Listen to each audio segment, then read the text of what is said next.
নমস্কার, আমি রান্নাঘরের দীপালি। দেখুন, স্কুল থেকে আসার পরে দেখি আপনাদের দাদা এত বাজার নিয়ে এসেছে। ফুলকপি, বাঁধাকপি, গাজর, টমেটো, এইসব ধনেপাতা নিয়ে এসে দেখুন কতগুলা।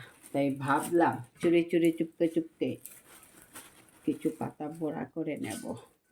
এই যে দেখুন, দেখছেন তো, ধনেপাতা ধুয়ে পরিষ্কার করে নিয়েছি। দেখুন কতগুলো নিয়েছিলাম, ধোয়ার পরে অনেকগুলো কমে গেছে। ওইখানে নিয়েছি বেসন, কর্নফ্লাওয়ার, হলুদের গুঁড়া,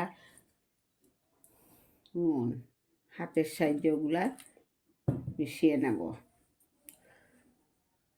হাতের সাহায্যে ভালো করে মিশিয়ে নিয়েছি। এবার পাতাগুলা দিয়ে দেব। একদম আস্তে আস্তে পাতা রেখে দিয়েছি। এই দেখুন রেডি করে নিয়েছি। চুলায়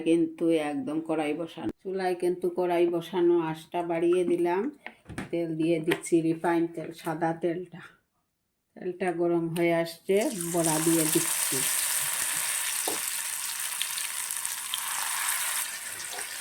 ধনেপাতা বড়া খেতে খুবই টেস্টি লাগে।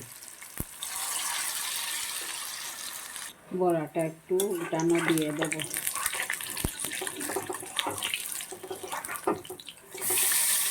দেখুন কি সুন্দর হয়েছে আমার বড়া, ধনেপাতার বড়া।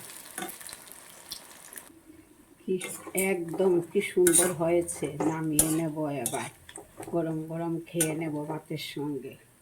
এই যে দেখুন বন্ধুরা, নামিয়ে নিয়েছি, গরম গরম ভাতের সঙ্গে খেয়ে নেব। এই যে ডাল, পরাশ বিচির ডাল,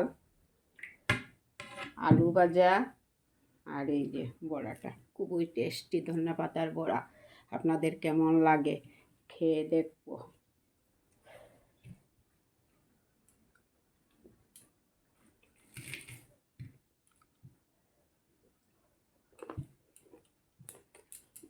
খুব টেস্টি হয়েছে বন্ধুরা। আপনারাও একদিন বাড়িতে ধনেপাতার বড়া করে খেয়ে দেখবেন, খুব ভালো লাগবে। রান্নাঘর দীপালি দিয়ে আজকে আপনাকে ধনেপাতা বড়া রান্না করে দেখালো। ভালো থাকুন, সুস্থ থাকুন। আগামী দিন দেখা হবে নতুন আর একটা রেসিপি নিয়ে।